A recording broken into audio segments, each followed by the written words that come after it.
Con un sorridente Filippo Mazzesi, e non potrebbe essere altrimenti, al termine del 6-1 con il quale il suo Football Elite Roma Nord ha centrato la nona vittoria in 11 gare, la vittoria che vi conferma era la prima giornata che giocavate da capolista del campionato, era importante non sbagliare contro una squadra che le grandi le ha fatte soffrire tutte. Sì, ha fatto soffrire tutte e avevamo sofferto anche noi l'andata, una partita che poi loro erano rimasti in 7 e abbiamo rischiato di non vincere lo stesso. E sì, oggi abbiamo dato una grossa prova di forza, non eravamo mai stati primi nessuno di questa squadra, quindi siamo contenti di aver confermato questa posizione.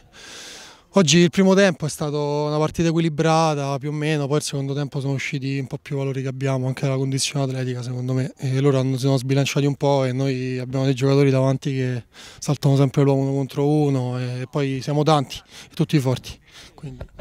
Volevo dire appunto una domanda sull'attacco e una sulla difesa. In attacco avete giocato di squadra mai cercando la conclusione individuale, ma tanti gol sono arrivati proprio dagli scambi anche in superiorità numerica. Dietro, che ci fossi tu al centro o di lato o Latini o se vi alternavate con Ratuti-Linca, Pantaleoni che si abbassava, il risultato è sempre lo stesso. In più è tornato Caterini, c'è Ortame che non l'ha fatto rimpiangere. Si può andare avanti così?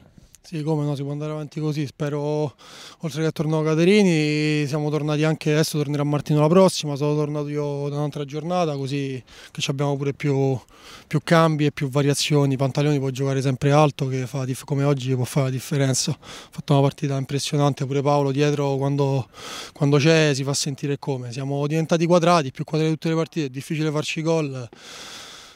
Niente, i risultati stanno arrivando piano piano, eravamo partiti un po' così, adesso invece speriamo di continuare. Ultima domanda volevo fartela su Danilo Aquino, sembra che giochi con voi da 10 anni, nel senso, ha già giocato comunque con voi in precedenza o si è già ambientato così perché è quel tipo di giocatore che si ambienta subito?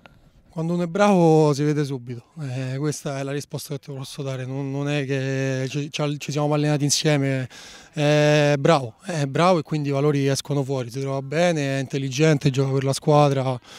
È forte, siamo forti, come ho detto prima, siamo bravi tutti, quindi adesso che siamo magari 13, 14, 15, sempre qua al campo, sempre più o meno tutti dello stesso livello, siamo una bella corazzata secondo me.